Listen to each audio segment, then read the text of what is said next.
the director, I won't whine. I'll believe that when I see it. Not that I don't want wine, it's that I'm not going to whine. Even though you've got plenty to whine about. Now, I know the car is kind of hard to hear, and I'm sorry, but we are having such a terrible time just sitting down and doing a video. We said, okay, let's do CarTalk. So, that's because we have 3 or 4 medical appointments a day. We don't have time to do anything. It's the truth. It's the truth. So, first of all, I have got to thank all of you who have written in. Like, every day I get these beautiful messages. How are you? We're worried about you. We're praying for you. And you know what?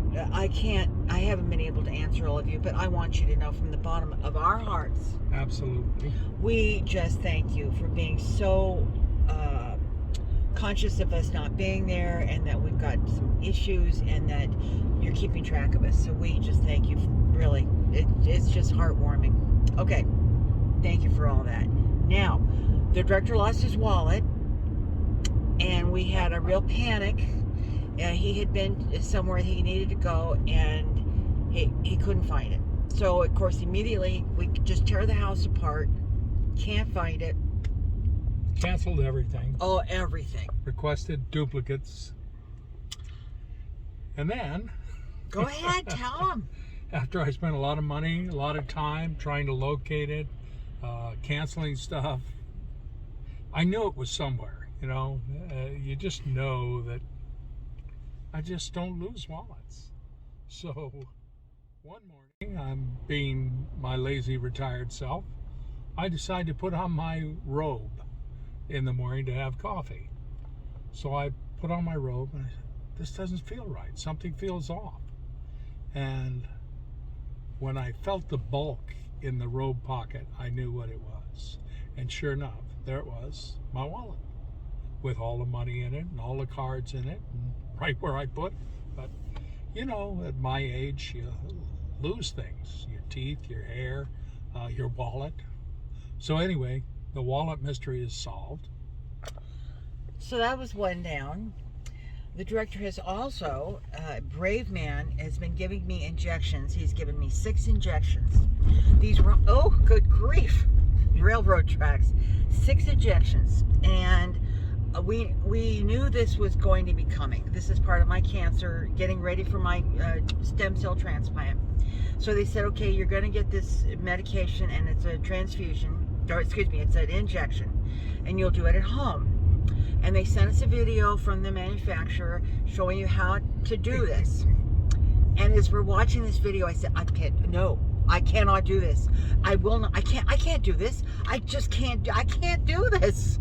And I said, can you do it? He says, I don't know. I don't know whether I can do it either. So the only time I'd ever given an injection before was to a calf.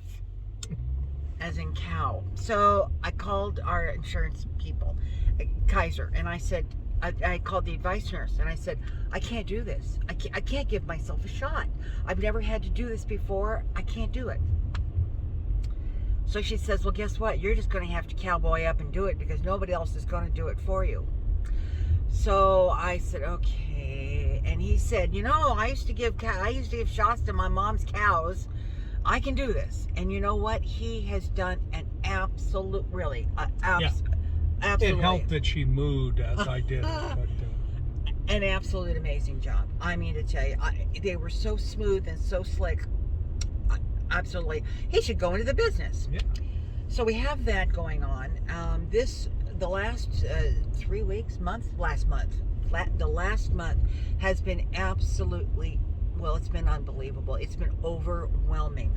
The doctor's appointments, the testing I've had to go through, the appointments I've had to go through. What, honey, what? the last time she went to the lab, they took 19 vials of blood. I told the nurse, you know, you're going to have somebody come in here and give me a transfusion before I can go home. And they have tested blood for absolutely everything you could possibly. Okay. I've had to have a COVID test. You had an echocardiogram, you had an EKG, you had a pulmonary function test, you've had multiple examinations. Yeah. And now they want a cardiology consult because she had a stent previously. You got to so- speak up, love. Oh, I'm sorry. Anyway, they wanted a cardiology consult. Well, the cardiologist couldn't see her till after the transplant, so that wouldn't do any good. So now she's got an appointment with her general practitioner, and we had my brother, who's a cardiologist, look at the echocardiogram. He says everything is fine. So I don't think there's going to be any problems. But it's just, it's like one thing after another. Every time you think everything is squared away, the same thing with appointments. They give us these calendars. We got them in our brain. We've got them on our calendars. And then the next thing you know, they're changing the dates. Okay. So tomorrow, I am going in. Hopefully, these shots that he's been giving me are supposed to generate my stem cells and say, okay, everybody, get out of her bones and get in her blood. Because what they do is it's like dialysis. They put me, one arm's got IV, the other arm's got an IV. They pump the blood into this little machine and it spins and spits out my stem cells, and then they put the blood back in me. And that's a 2-day, 4 to 5 hour, 3 hours. 3 days. 3 days, 4 to 5 hours a shot with my arms extended. And so that's coming up tomorrow, Thursday, and Friday. And if that does not work, then they are going to give me wait for it, folks, a shot that costs, wait for it, $40,000. A shot. A shot. And she may require 1 or 2. Well, I may require 1 or 2. And he said that they need 6 million stem cells. And he said, sometimes we just can't pull that many out of you. So expect to probably have this shot. Okay.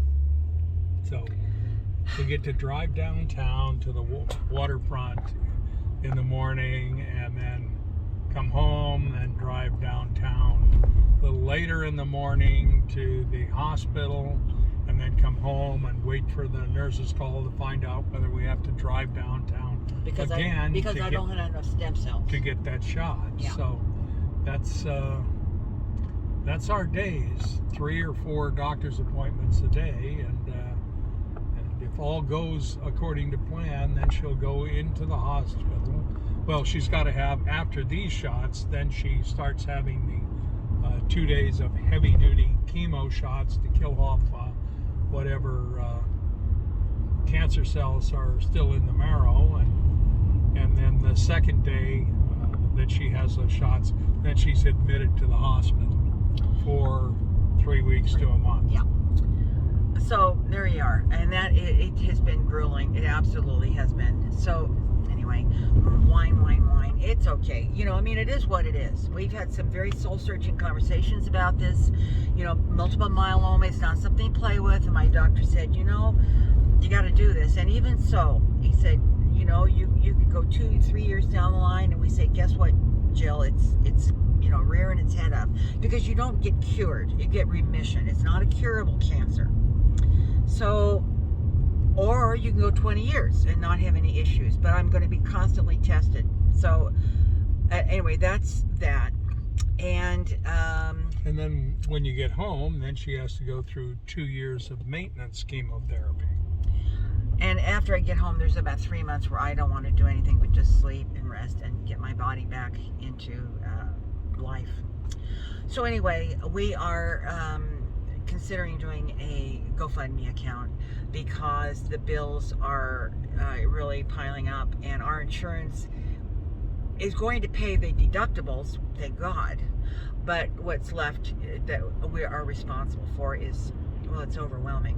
So we're considering doing a GoFundMe account, and if anyone has had experience with it or has one or whatever, and you can give us some sort of insight, I would appreciate it. And if you would email me privately at jillfortoday52@gmail.com. Even if it's just to say, we've tried this before, it's a terrible idea, don't do it. Yeah.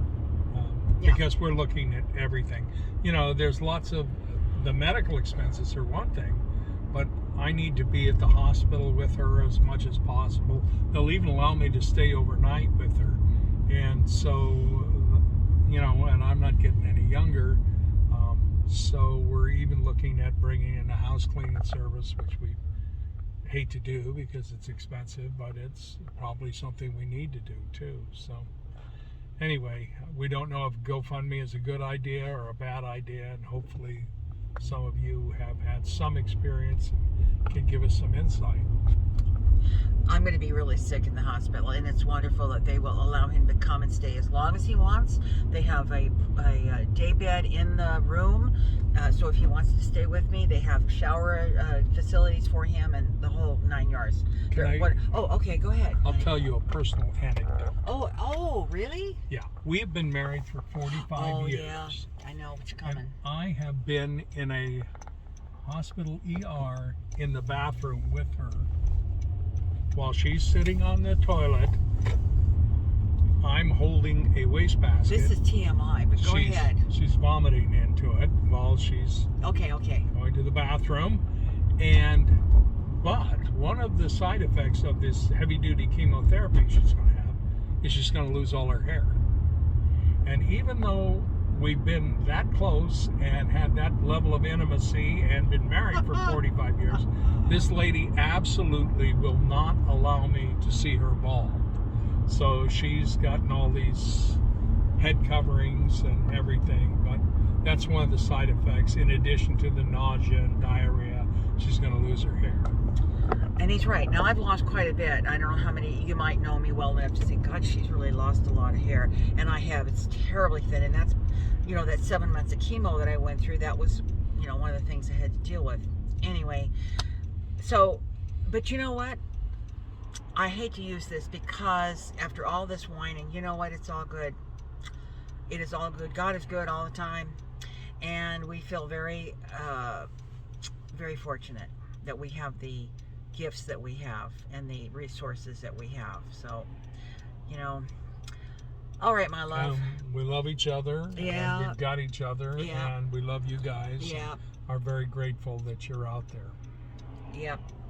We did get both of our vaccines, so we're both vaccinated. However, when I get this chemotherapy over and done with, all of my vaccines are gone. They will go back to when I was a child. It's the stem cell transplant that wipes out every vaccine, every immunization she's ever had.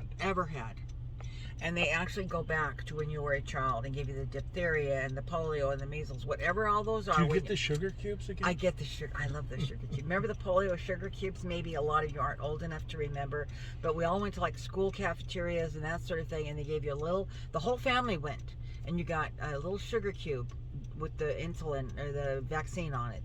And you did 2 of them. Is that called 2? 3? 2? I think it was 2. Anyway, so I asked for extra, but I was a little fat kid. So anyway, I have to have my vaccine all over again. Can you believe that? And we've been so isolated because of this going on that we haven't been able to get out and actually enjoy or use the vaccine. Oh well, life happens, right? It is what it is. That's my favorite saying right now. It is what it is. Okay, everybody. We love you. We are so glad you're there. We are so happy that you've been keeping track. This is long, and maybe it's TMI and you don't care, but we love you anyway. So, any party words, love? Nope. Just thanks a lot. And we will check in later. Keep Jill Verde in your thoughts. Right on. Take care, everybody. Bye-bye.